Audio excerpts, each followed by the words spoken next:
Hello everyone and welcome to my studio. My name is Kristen Olson Stone and I would like to share a video. This is the introductory video of a painting I've just gotten started on. This is a 24-inch by 38-inch oil painting on a stretch canvas of a scene of Barcelona.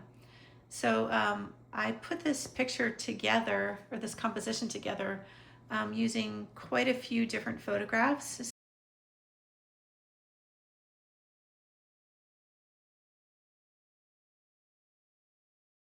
So that I could get people in different positions of walking and standing and kind of combine the buildings. And I skewed the perspective a little bit, but this is just the start. So I've done the drawing in pencil, and I'll zoom in here. My pencil sketch is kind of messy, but it's how I get started on my paintings. I just kind of get a good pencil sketch started, then I stand back and I try to imagine it and how I want it to look in my head. And then I just get started painting.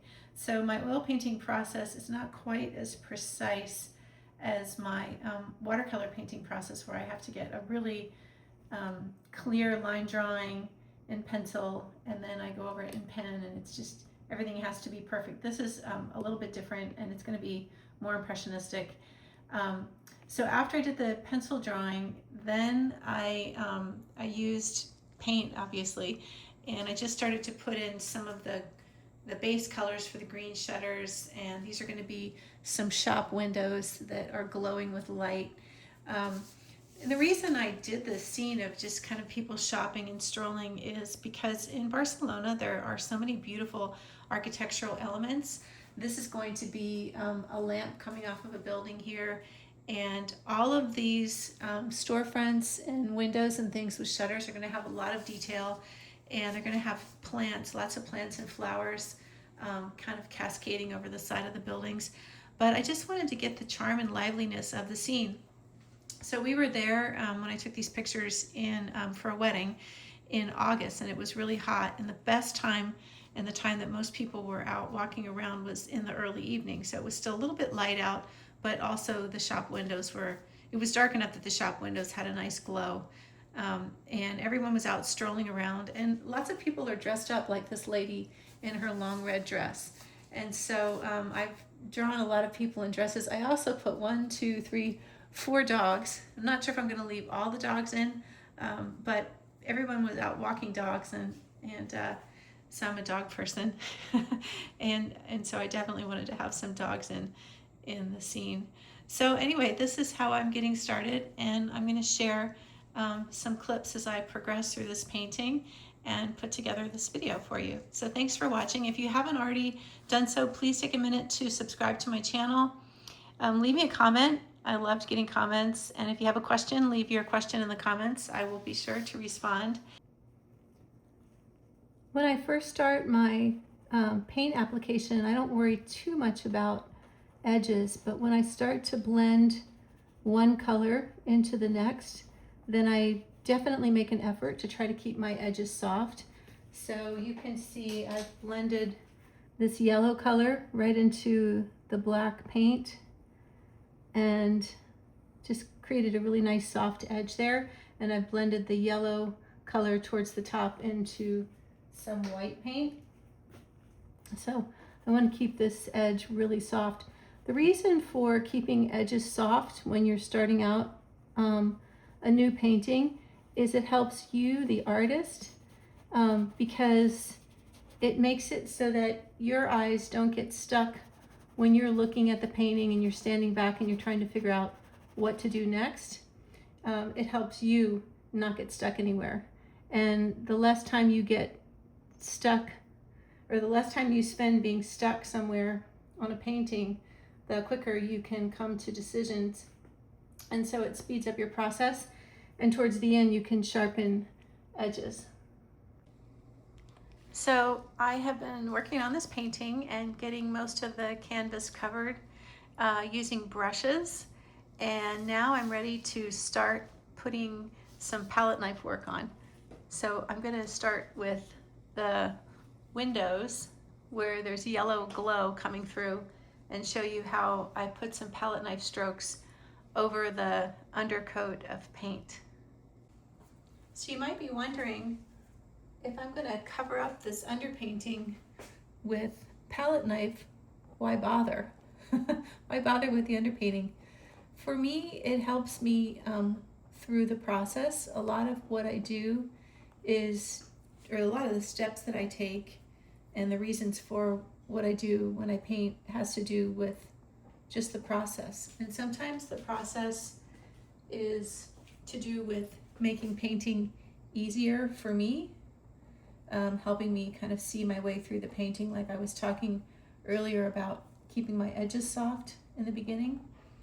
And then some of it is to make the painting look better or more interesting, or all the above. Could be both. So this painting is not going to be as heavily textured with palette knife as some of my others, but it's going to be a combination of brush work and palette knife. And I like to have the two techniques together in my paintings. There are just some places where it's too hard to make a stroke that's either believable or that fits with the painting with a knife versus a brush, and vice versa. And sometimes the knife gives a texture or added interest that a brush just can't. So there's lots of different situations with that. And for your own painting, you have to just kind of decide for yourself what's best. So I'm using a combination of burnt sienna and cadmium orange, cadmium yellow medium, and for this color up here, and this is cadmium yellow medium and cadmium orange mix, and then down here this is just cadmium yellow medium. And so I'm using different mixtures of paint that I've pre-mixed because I wanted to be prepared for my video. So just kind of going through, putting strokes of these colors, these lighter colors. And each time I've finished a palette knife full of paint, when I go back to my palette, I purposely keep my palette away from my easel. So it forces me to continue my habit of standing back and seeing how what I've done to the painting affects the whole painting. So every time you make a stroke of paint anywhere on any artwork, it does affect the whole painting. So for the building, I'm adding some strokes of paint, palette knife paint, to try to mimic some of the bricks and some of the texture. So I'm leaving some of the underpainting showing through. So I'm making a stroke of paint like this one here, and then one above it, but I'm leaving some space in between just to show give the building a little more texture. So for this potted plant, I've put a terracotta color mixture that I made with cadmium red light, burnt sienna, and a small amount of cad yellow medium. And now I'm painting some greenery over it. And this is permanent green deep plus cad yellow. Now I've got a lighter version of that same color, and I mixed this up so that it was warmer and also a little bit lighter. So this is probably 2 or 3 value shades lighter than the initial green. And I'm going to pop some flowers onto the top of that using quinacridone rose. So when I was in Barcelona, there were beautiful potted flowers and plants throughout the city. And even though there aren't any of them in my reference photo, because it was part of my experience there and what I remember, I'm just making them up. They also had a lot of pots that were black, but I prefer the terracotta color. which there were some of those, but they had a lot of darker ones. And anyway, I prefer the terracotta color, so that's what I put in my painting. And I'm going to darken some of the flowers. So you can see there's a nice variety of color and direction. I like to have the flowers kind of spilling out. And I just like them to have a nice bit of motion and movement. And that little mark needs to be cleaned up. There. So I've made quite a bit of progress on my painting, and I'm still working on building up the layers of paint with the palette knife. And very often when I have an underpainting, to make the palette knife strokes a little more interesting, I will make the temperature of the color that I paint over it a little warmer or a little cooler, and it just helps it have more depth, and it emphasizes the texture. It's a very subtle thing, but it makes a big difference actually. So I've made still more progress on my painting, and I thought it would be fun to show you how I paint a figure. So I've got a mixture of ultramarine blue and titanium white, and it's pretty thin. Actually, the paint is pretty thin, but I'm just kind of pushing it around because I'm going to blend a couple colors into this person's dress.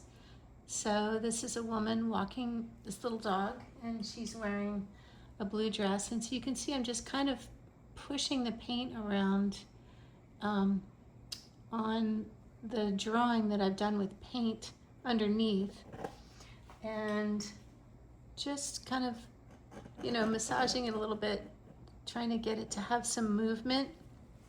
Now I'm going to add some pink stripes. So I'm mixing up quinacridone rose.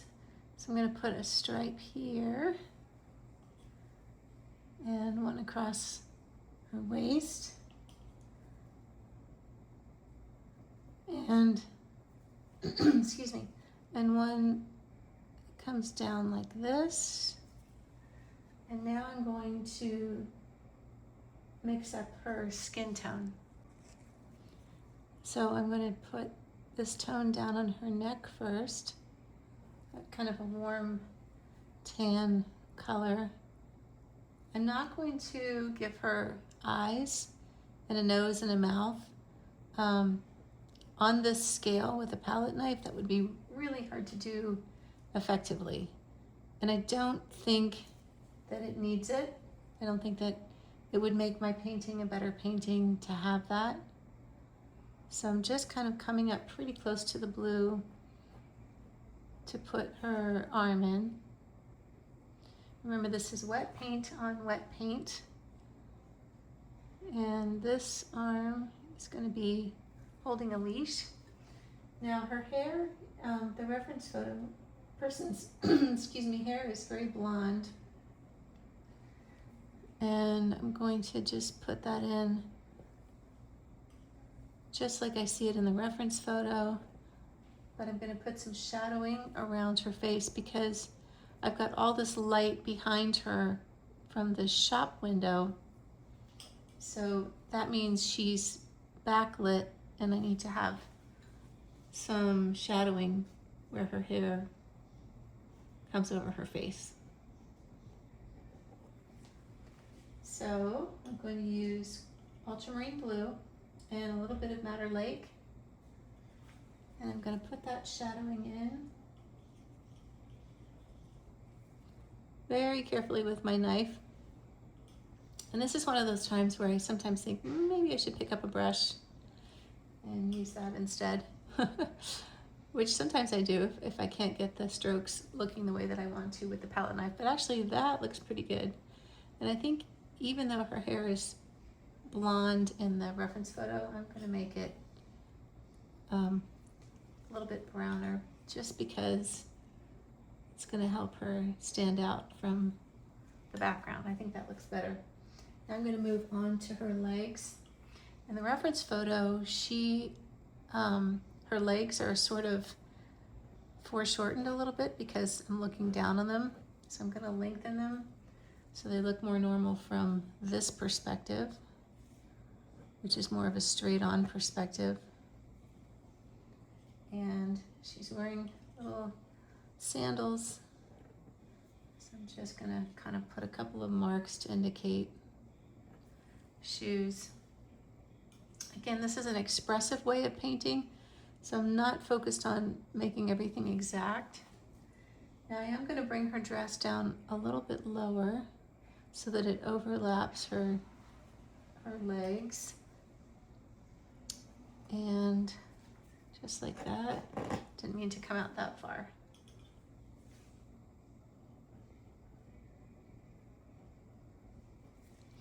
I'm going to bring this pink down a little bit further as well. Very pretty. And that's it. That's a person. And I've got some shadow here. And I'll probably add more to that shadow, but I'm going to do the dog next and I will show you how to do that as well. So this little dog is a little white dog. And when I blocked in the drawing for all the dogs, I made them all little black dogs, but I'm going to make each one have a different color pattern. So this one is white, so I'm just using plain titanium white over this darker color. And just kind of pushing the paint around. The dark color underneath is not really wet anymore, which I was kind of hoping it would be because I like to push the colors around and have them mix with each other. So I'm going to come in with a gray color that will give the dog a little bit of three-dimensional looking light and shadow. Unfortunately, he's so close to the shadow color of his fur is so close to the street that he's not standing out too much, but what I'm going to do is darken the street around the dog so that it stands out.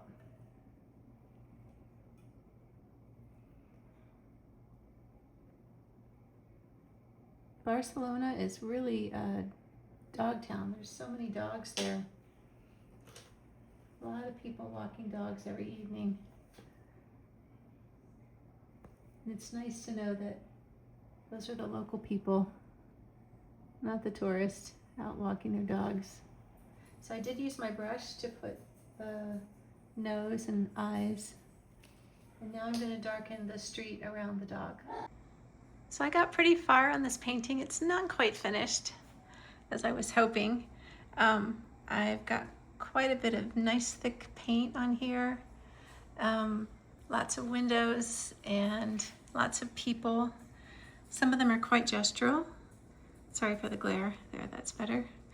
And I put a little schnauzer in, the little white dog. And anyway, this shop window is looking pretty good. So I'm really happy with the progress I've made, but it's not quite finished. And I will be back at it tomorrow. So I'm gonna put some texture in the street and show, you know, I've got reflections and things. I need to emphasize the shadows a bit more. They're a little too violet, like this is a little too violet colored. So I'm gonna make the shadows look a little more natural and add some texture to the street. And I haven't painted this dog yet. This guy here is walking a dog, so I have to fix that. And the last thing is, you're probably wondering why these dogs are not on leashes. I have to put that on last. I have to get the street texture done first. Anyway, thanks for watching, and I will post another video, a part 2 video of how I'm going to finish this painting. Happy painting, everyone. Bye for now.